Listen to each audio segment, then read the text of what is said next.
dan pewarisan sifat pada makhluk hidup. 1. Materi genetik. Materi genetik memegang peranan penting dalam proses pewarisan sifat. Warna kulit, bentuk rambut, bentuk hidung, atau bahkan beberapa jenis penyakit tertentu tidak serta dimiliki oleh seseorang.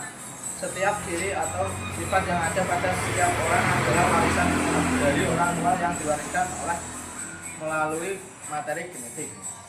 Ayah akan mewariskan materi genetiknya melalui sperma, sedangkan ibu akan mewariskan materi genetik melalui sel ovum. Materi genetik dari ayah dan ibu akan bergabung melalui karena adanya penggabungan materi genetik inilah pada dirimu muncul beberapa ciri yang mirip dengan ayah dan beberapa ciri yang mirip dengan ibu. Apa sebenarnya materi genetik tersebut? Molekul yang berperan sebagai materi genetik adalah asam nukleat. Ada dua macam asam nukleat yang berperan sebagai materi genetik, yaitu DNA, dan RNA. Pada suatu unit DNA terdapat unit yang mempengaruhi sifat atau menentukan ciri setiap makhluk hidup yang disebut gen. Tahukah kamu di manakah DNA berada?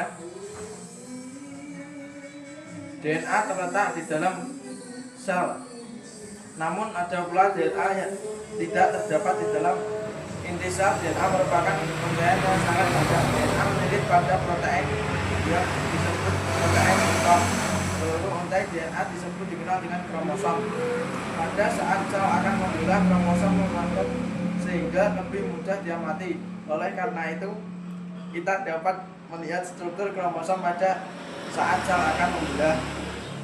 Sebagai contoh, kamu dapat lihat kromosom dengan jelas.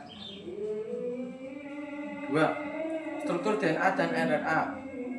Penemuan struktur DNA tak lepas dari penelitian dari Moskul, Wilkes, dan Rosalind Franklin yang menggunakan teknik kristalografi, difraksi, sinar X untuk mempelajari struktur DNA pada tahun 1950 hingga 1953.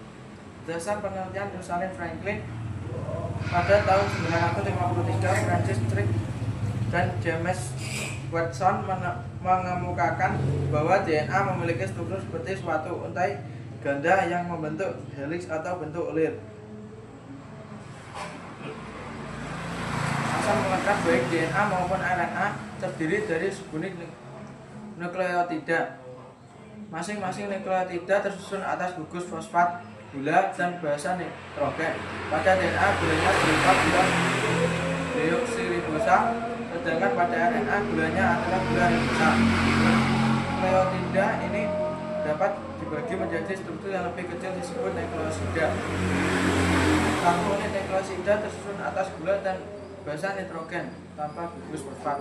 Ada 4 senyawa basa nitrogen yang menyusun DNA, yaitu adenin atau A yang selalu berpasangan dengan timin atau T, serta guanin atau G yang selalu berpasangan dengan sitonin atau C. Basa nitrogen adenin dan guanin dikelompokkan basa purin, sedangkan timin dan nitosin dikelompokkan dalam basa primin. Pada RNA tidak terdapat basa nitrogen timin atau T. Basa nitrogen timin ini pada RNA diganti oleh basa nitrogen urasil atau U. Tahukah kamu struktur heliks DNA terbentuk karena adanya beberapa jenis ikatan kimia. Antara untai DNA diikat oleh ikatan nitrogen, antara basa nitrogen dan gula diikat oleh ikatan glukosida. Sedangkan ada nukleotida dihubungkan dengan ikatan